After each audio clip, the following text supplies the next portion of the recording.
सबैजनालाई। र आज पनि फेरि सधैँ चाहिँ ड्युटीतर्फ हामी जाँदैछौँ है। तपाईँहरूलाई स्वागत छ मेरो भिडियोमा, भ्लगमा।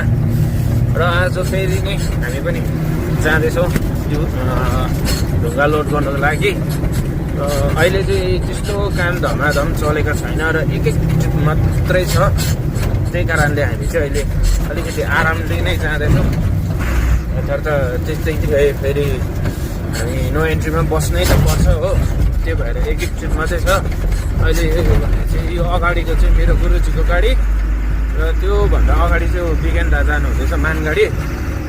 अहिले हामी चाहिँ सँगै 3टा गाडी चाहिँ सँगै जाँदैछौँ। लगभग हामी 10-11वटा गाडी होला। त्यत्रो नै हुनुपर्छ, त्यति नै हुनुपर्ने सायदै। अहिले चाहिँ हामी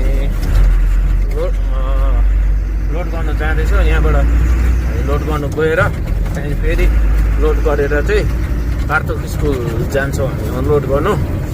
अहिले साथीभाइ हो यस्तो छ हाम्रो आजको डे पनि एकदम दामी भइरहेको छ। पानी पनि छैन, त्यस्तो डरलाग्दो घाम पनि छैन, ठिकैको वेदर भइरहेको छ।